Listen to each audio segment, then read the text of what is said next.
વિરામ પછી આપનું સ્વાગત છે। અમદાવાદના હિન્દુ આધ્યાત્મિક મેળામાં શસ્ત્રોનું પ્રદર્શન બન્યું છે લોકોના આકર્ષણનું કેન્દ્ર। ગૃહપ્રધાન અમિત શાહના હસ્તે આજે હિન્દુ આધ્યાત્મિક મેળો ખુલ્લો મુકાયો છે।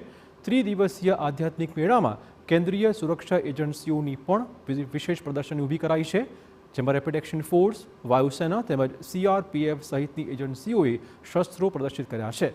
મેળાના મુલાકાતીઓને વિકટ પરિસ્થિતિમાં એજન્સીઓ કેવી રીતે કામકાજ કરે છે તેની સમજણ આપવામાં આવી રહી છે, તો યુવાનો અને કિશોરોને પણ પ્રેરણા મળે તે હેતુથી પ્રદર્શનીનું આયોજન કરાયું છે।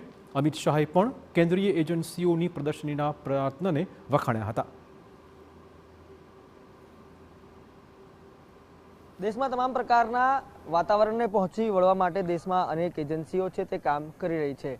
આ એજન્સીઓ એકબીજાને જાણકારી મળે તે હેતુથી અમદાવાદના GMDC મેદાન ખાતે આયોજિત હિન્દુ આધ્યાત્મિક મેળામાં જે પ્રદર્શની છે તે વિશેષ લગાવવામાં આવી છે। આપ દ્રશ્યમાં જોઈ રહ્યા છો તે વિશેષ જે કેન્દ્રીય રિઝર્વ પોલીસ એટલે કે RAF રેપિડ એક્શન ફોર્સ દ્વારા જે કામગીરી કરવામાં આવે છે તેનો એક વિશેષ પ્રદર્શની છે તે અહીંયા લગાવવામાં આવેલી છે। દેશમાં આપાતકાલનો સમય હોય કે પછી અન્ય સમયે કેવા પ્રકારે રેપિડ એક્શન ફોર્સના જવાનો છે તે કામગીરી કરે છે તેની માહિતી છે તે અહીંયા આપવામાં આવી રહી છે। ખાસ કરીને રેપિડ એક્શન ફોર્સની રચના રાયટ્સ જેવા માહોલમાં કયા પ્રકારે જે શાંતિ સ્થાપી શકાય તે તમામ બાબતો માટે કરવામાં આવેલી છે। આ ઉપરાંત જાહેર કાર્યક્રમો, મોટા કાર્યક્રમો હોય તેમાં કયા પ્રકારે કામગીરી કરવી, RAF કેવા પ્રકારની કામગીરી કરે છે તેની તમામ માહિતીઓ છે તે અત્યારે લોકોને આપવામાં આવી રહી છે, યુવાનોને આપવામાં આવી રહી છે, જેથી કરીને તેમનો કેન્દ્રીય એજન્સીઓ પ્રત્યેની જે માહિતી છે તેમાં વધારો થાય, પ્રોત્સાહન મળે।